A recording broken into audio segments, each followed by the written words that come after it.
එයාලගේ තියෙන skill level එකට අඩුවෙන් තමයි එයාලා වර්ක් කරන්නේ. ඒක අතිශය වැදගත් කාරණාවක්. ඔයාගේ තියෙන අපි කියනවා ස්කිල් හයිබ්‍රිඩ් කරන එක. ඒතර අපි වර්ක්ෂොප් වලදී ගොඩක් වෙලා රෙසිඩන්ස් වලට කතා කරනවා මේ කල්චර් එක කොහොමද ඔයගොල්ලෝ මේ ෆ්‍රේම්වර්ක් එක ඇතුලේ වැඩ කරන්න ඕනේ.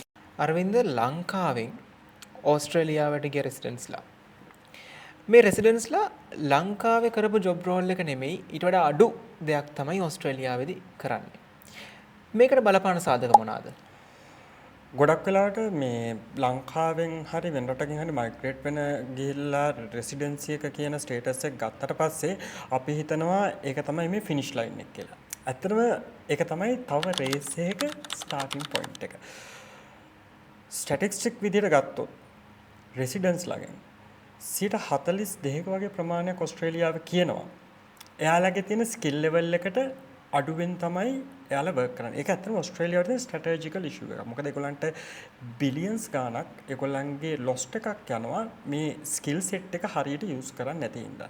මේකට බලපාන සාධක කීපයක් තියෙනවා. පළවෙනි එක තමයි ගොඩක් වෙලාවට අලුතෙන්ම ඒගොල්ලන්ගේ ස්කිල් ඇන්ඩ් ට්‍රේනින් රිපෝට් එකේ යාලා කියනවා ඕස්ට්‍රේලියාව ප්ලෑන් කරනවා 2050 වෙද්දී එයාලගේ දැන්ට තියෙන ජොබ් රෝල් වලින් 53%ක් සෙමි ඔටෝමේෂන් එකකට AI ඔටෝමේෂන් එකට යනවා. ඒ වගේම 13%ක් සම්පූර්ණ මේ ජොබ් රෝල් වෙනස් වීමකට චේන්ජ් වීමකට භාජනය වෙනවා. හැබැයි ඔස්ට්‍රේලියන් රෙසිඩන්ස්ලා කම්පෙයාර් කරාම වර්ක් වීසා, এডুকেෂන් වීසා වලින් එන කට්ටියට එයාලා 32%ක් විතර අඩුවෙන් තමයි ආපහු රීස්කිල් වෙන්නේ ප්‍රොෆෙෂනල් ප්‍රෝග්‍රෑම් එකට යන්නේ තමයිගේ ස්කිල් ලෙවල් එක අප්ඩේට් කරගන්න ඒගොල්ලෝ try එකක් ඒගොල්ලෝ එෆර්ට් එකක් යොදන්නේ. ඒතකොට එතන තමයි ප්‍රධානම බැරියර් එක. අපි අර රෙසිඩෙන්සි එක ආවට පස්සේ අපේ තියෙන ලර්නින් තියෙන අපේ හංගර් එක අපේ ඩ්‍රයිව් එක සම්පූර්ණයෙන්ම නවතිනවා. අපි හරි කම්ෆර්ටබල් සෝන් එකකට යනවා.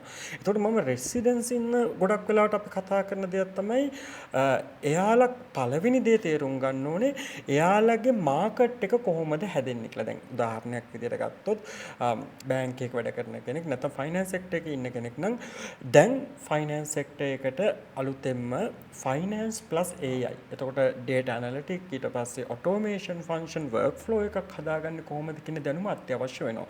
කන්ස්ට්‍රක්ෂන් ෆීල්ඩ් එක වගේ ඉන්නවනම් දැන් ඩ්‍රෝන් වලින් කොහොමද මැප් කරන්නේ BIM ස්කිල්ස් හදාගන්න කොහොමද කියන එක අත්‍යවශ්‍ය කාරණාවක්. එතකොට ඔයා දැනගන්න ඕනේ ඔයාගේ මාකට් එකේ චේන්ජ් වෙන දේවල් මොනවද කියන එක.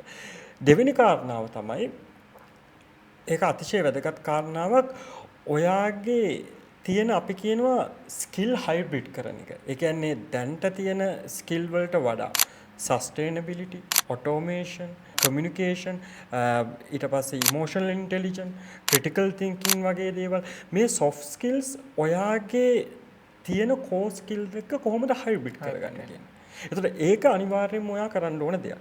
ඊට පස්සේ අපි LinkedIn වගේ එකක් කතා කරද්දී social platform වල ඔයාගේ network එක ඔයා build කරගන්නේ කොහොමද? ඒක අත්‍යවශ්‍ය සාධකයක්. මෙන්න මේ ටික හරියට fulfill කරගත්තේ නැත්තම් ඔයා resident කෙනෙක් වුණත් ඔයාට ගත කරන්න තියෙන life එක ඔයාගේ dream life අපි දන්න හැම වෙලාවෙම profession එකක් career එකක් ගැන කතා කරද්දී අපි ලංකාවෙන් එන්නෙම financial stability එකකට. එතකොට පළවෙනි දේ තමයි කාටද වැඩිපුර solutions දෙන්න පුළුවන් they will get pay more. එතකොට ඔයාට හොඳ ජීවිතයක් ලබා ගන්න කියන එකට ආර්ථික වශයෙන් කොච්චර වැදගත් වෙනවද ආර්ථිකය කොච්චර වැදගත් වෙනව වගේම තමයි ඒ ආර්ථික තත්ත්වය ඔයාට ලබා ගන්න පුළුවන් ඔයා මෙන්න මේ කියන process එක ඇතුලේ follow කරොත්. ඒක තමයි මට residents ලගේ මම ගොඩක් දකින්නේ weak point එක සහ ඒගොල්ලන්ට කරන improvement points. ඒතර අපි workshop වලදී ගොඩක් වෙලා residents වලට කතා කරනවා මේ culture එක කොහොමද ඔයගොල්ලෝ මේ framework එක ඇතුලේ වැඩ කරන්න ඕනේ කියලා. ඒතකොට ඒගොල්ලන්ට අපි study plan එකක් වෙනම දෙනවා 1 year study plan එකක් අපි වෙනම ඒගොල්ලන්ට දෙනවා. ඊට පස්සේ ඒගොල්ලන්ගේ soft skills වලට අපි කොහොමද endorsement ගන්න ඕන විදිය කියලා දෙනවා. එතකොට ඒ දේවල් වලින් අපි ඒගොල්ලන්ව මේ තියෙන stage එකේ ඉඳලා stage 2 3 එයාලට යන්න පුළුවන් capacity වෙනකන් අපි guide කරනවා.